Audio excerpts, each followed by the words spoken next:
at some very interesting things, and I want us to back up a little bit today. We know from Genesis that the weekly Sabbath instituted in the book of Genesis was made for all mankind. We also know that it was of such great significance to God that He included it in the Ten Commandments in Exodus chapter 20.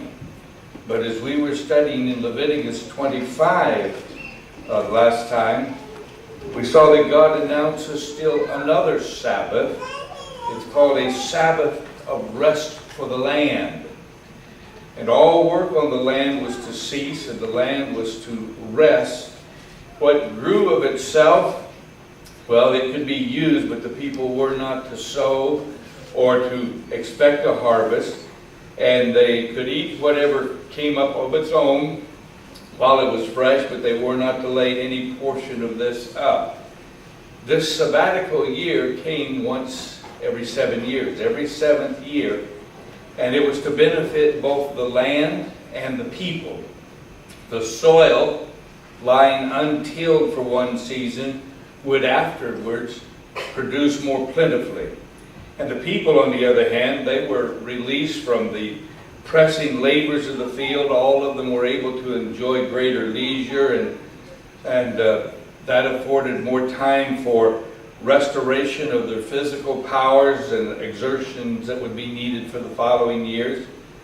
And so they also had this time for meditation and prayer, and for acquainting themselves with the teachings and the requirements of the Lord, and for instruction of their households.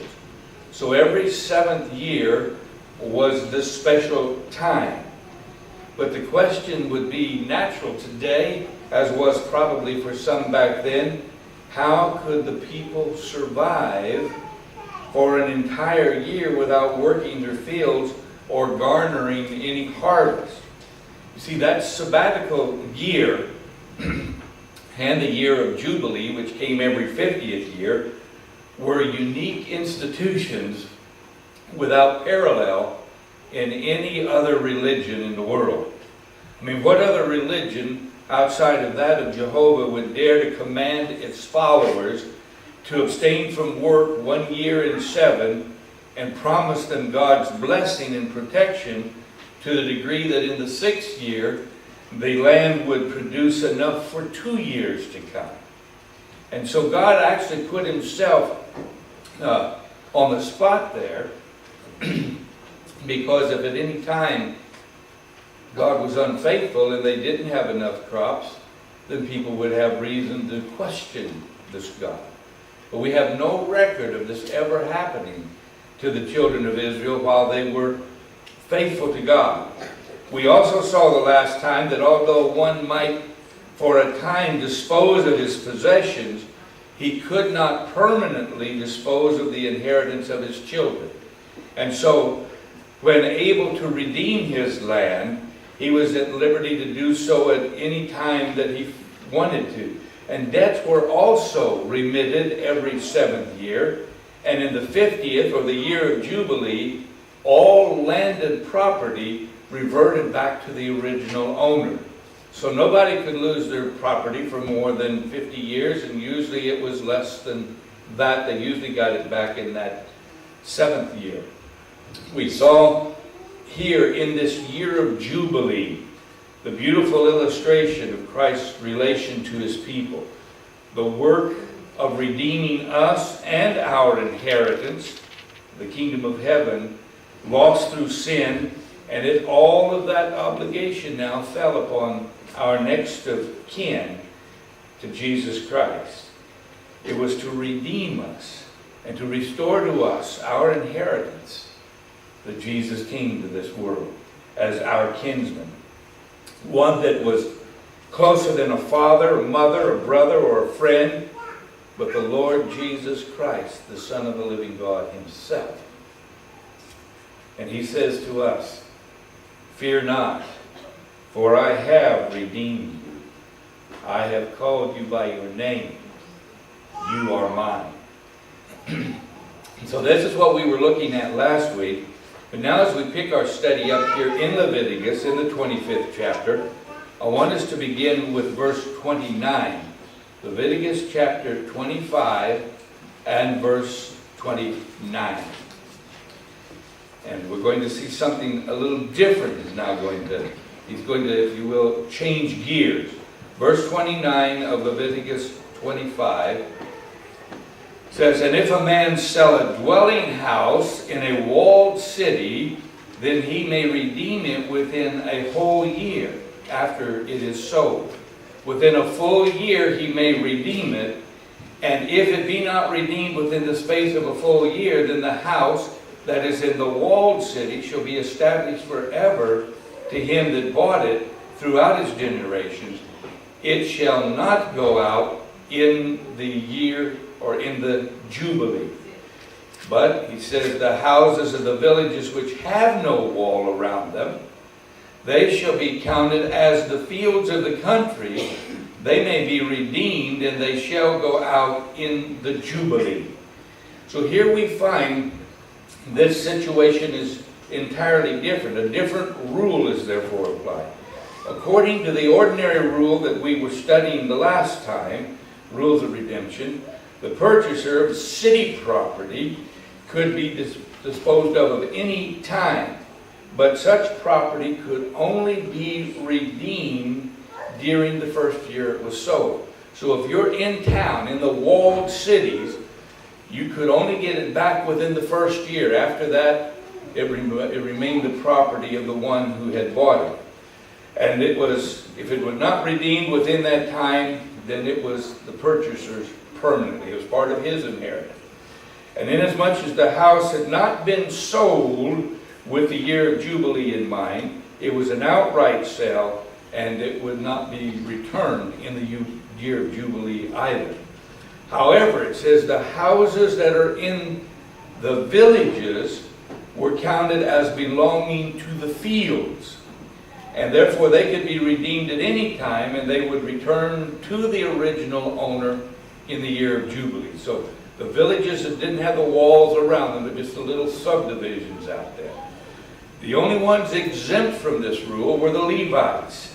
And the Levites had a different provision. Their property could be redeemed at any time and would in any event always return back to the original owner in the year of release or the year of Jubilee. And that is because, remember, they did not receive the inheritance that the other tribes did. The fields in the suburbs of the city were common property, and those could never be sold. And so, now notice in verse 32, "Notwithstanding, the cities of the Levites and the houses of the cities of their possession may the Levites redeem at any time. And if a man purchase of the Levites, then the house that was sold and the city of his possession shall go out in the year of Jubilee, for the houses of the cities of the Levites are their possession among the children of Israel. But the field of the suburbs of their cities may not be sold, for it is their perpetual possession." Now that he's dealt with the Levites, he comes back again in verse 35 and says, "And if thy brother be waxen poor and fallen in decay with thee, then thou shalt relieve him, yea, though he be a stranger or a sojourner, that he may live with thee. Take thou no usury of him, or increase, but fear thy God, and thy brother may live with thee. That thou shalt not give him thy money upon usury, nor lend him thy victual for increase." Now remember, the 7th year was a year of release from debt. The Hebrews were charged at all times to assist their needy brethren by lending them money without interest. Usury simply means interest. To take interest from a poor person was absolutely forbidden. And thus again, God's love and his tender care for the poor and the less fortunate is seen in this requirement.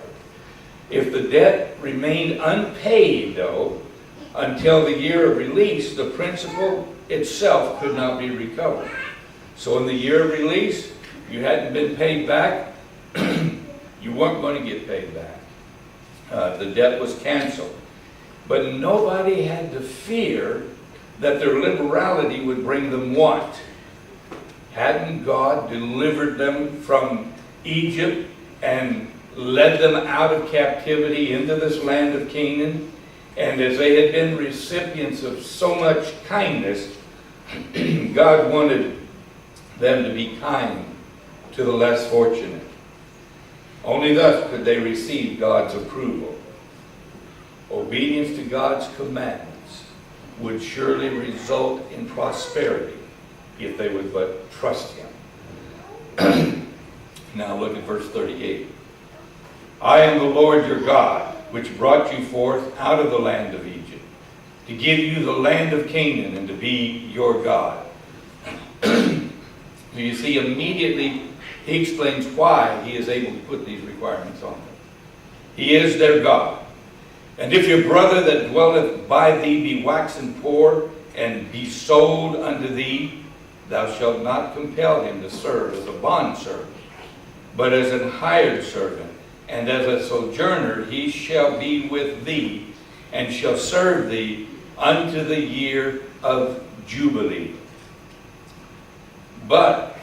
And then shall he depart from thee, both he and his children with him, and he shall return unto his own family, and unto the possession of his fathers shall he return, for they are my servants, which I brought forth out of the land of Egypt.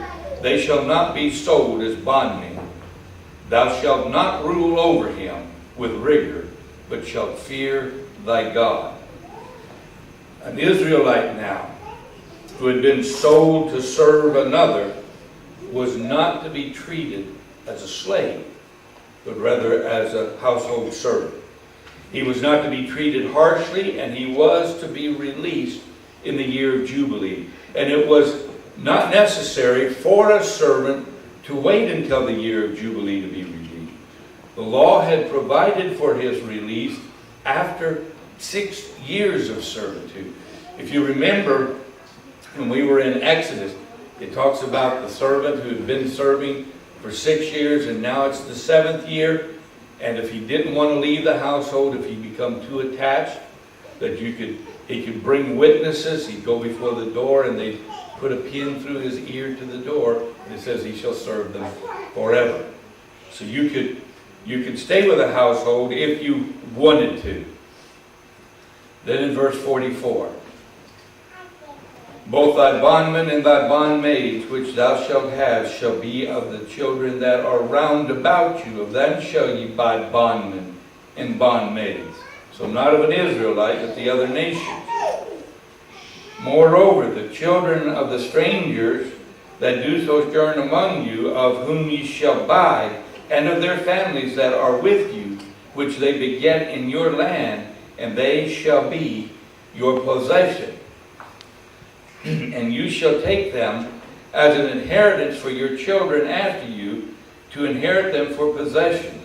They shall be your bondmen forever, but over your brethren, the children of Israel, you shall not rule over one another with rigor. And if a sojourner or a stranger wax rich by thee, and thy brother that dwelleth by him wax poor, and sell himself into the stranger or sojourner by thee, or to the stock of the stranger's family, after that he is sold, he may be redeemed. One of his brethren may redeem him. Either his uncle or his uncle's son may redeem him, or any that is nigh of kin to him of his family may redeem him, or if he be able, he may redeem himself. And he shall reckon him with him that bought him from the year that he was sold to him unto the year of Jubilee. And the price of his sale shall be according unto the number of years, according to the time of an hired servant shall it be with him. If there be yet many years behind, according unto them, he shall give again the price of his redemption out of the money that he was bought for. And if there remain a few years unto the year of Jubilee, then he shall count with him, and according unto his years shall he give him again the price of his redemption. And as a yearly hired servant shall he be with him, and the other shall not rule with rigor over him in thy sight. And if he be not redeemed in these years, then he shall go out in the year of Jubilee, both he and his children with him. For unto me the children of Israel are servants. They are my servants, whom I brought out of the land of Egypt. I am the Lord your God. An Israelite who had become poor and sold himself into servitude. You know, people used to do that a lot, not just in Israel, but everywhere. You could sell yourself as a servant, but here God says that that servant now has the right to redeem himself, to buy himself back out of this. And even if he is owned by a non-Israelite, even strangers that were in the land, if a Hebrew sold himself as a servant to a non-Hebrew that was living in Israel, then that non-Hebrew was required to release him whenever he came up with the redemption, or if not then, at least in the year of Jubilee. So the law provided for all of these things for the people. The price paid varied according to the years remaining until the year of release, for in that year he'd go out automatically free anyway. So a person who had 2 years until the year of Jubilee, and another person who had 1 year, well, the 1 year person could buy his freedom cheaper than the 2 year person. But regardless, if they couldn't come up with the money to pay the debt to release them, then a relative could do that for them. But if nobody did that, then in the year of release they were to be set free. Thus the price paid for the servant and the price paid for his redemption were both reckoned in terms of the length of service before that year of Jubilee.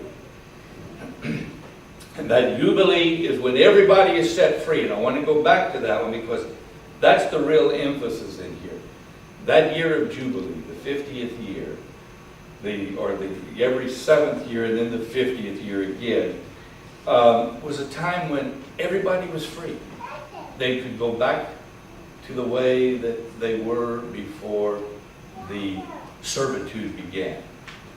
And in the year of Jubilee, that God has, there are some that see something very interesting in this. You see, we know from inspiration that the earth is now only about 6,000 years old. And also that this great controversy between Christ and Satan has been carried forward for nearly 6,000 years. Now, how much is nearly 6,000 or about 6,000? You see, where are we in the history of this earth? There are some who believe that we are on the border of that year of Jubilee. In the early writings, there's a statement on page 35 that has recorded a vision there. A vision of the second coming of Jesus.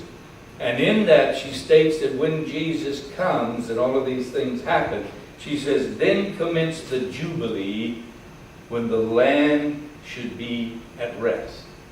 An interesting statement. A Jubilee begins at the second coming of Jesus when the land should be at rest.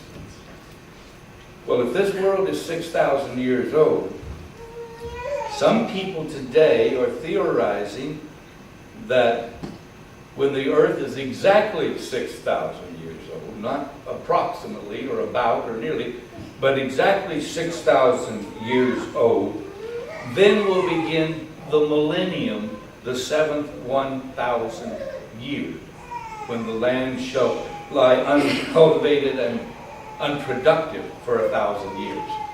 And there may be some truth to this.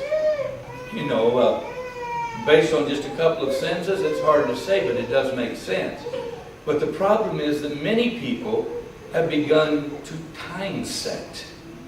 And depending on which or whose chronology they use, that tells us when the 6,000 years are. And so they say, some have said, oh, well, Jesus was going to come back in the year 2000 with the new millennium. Well, most everybody that knows anything biblically knows that that wasn't correct, but there were people who were being caught up in that. Then others said, no, the biblical reckoning for the time of Christ, they were three years off, and so he wouldn't come till 2003. And others said, no, they were 4 years off when the Catholic Church made that determination, so it would be 2004. And so people get more hung up in trying to determine when the 6,000th year really is than the glorious purpose for the return of Jesus Christ. You see, all of these predictions that people have made have been false, and they will always be false, because we know that no one knows the day or the hour. But we do know that Jesus is coming back to forever remove us from the very environment of servitude of sin. He is working through us in this planet through justification and sanctification, that he might give to us glorification. And soon he will come, and all of those that he has already bought back will now be able to go with him. And yes, for 1,000 years, this earth will be untilled and uncultivated and unproductive, as the devil and his angels are restricted here. But do we really stop just to consider daily that even though we don't know the day or the hour, we do know that he is even at the door? And how close is that? So we don't have to worry about time setting. What we're called upon to do is to watch ye therefore and be ready, because we don't know when it's going to be. And so, I mean, if it were tomorrow, is that too early? You know, my friends, Seventh-day Adventists oftentimes think, well, Jesus can't come until this and this and this and this happens, and it must happen in exactly this order too, by the way. And I do not believe that Jesus will have to apologize to anybody for coming earlier than they thought he was going to come. He says, I will cut it short in righteousness. It says that he will come when ye think not, when you're crying peace and safety. The real thing, my friends, is that we must be ready constantly. Are we ready for the glorious return of Jesus and that period of time when this earth will lay desolate for that 1,000 years? You know, Uriah Smith, one of our great pioneers, penned this little verse here I want to share with you today, because even back then they saw this 7,000 year, this year of Jubilee, and I want you to see something. But a glorious day is nearing, earth's long wished for Jubilee, when creation's King appearing shall proclaim his people free. When upborne on love's bright pinion, they shall shout from land and sea, Death, where is thy dark dominion? Grave, where is thy victory? Oh, may that day be soon, friends, when Jesus does come back, and we are able to be, as he put it, upborne on love's bright pinion, to be forever with our Lord and Savior. But he isn't here yet. And it's not likely that he'll be here before we finish this closing hymn today. So when you sing this closing hymn, hear it as Jesus pleaded to you. Number 600, hold fast till I come.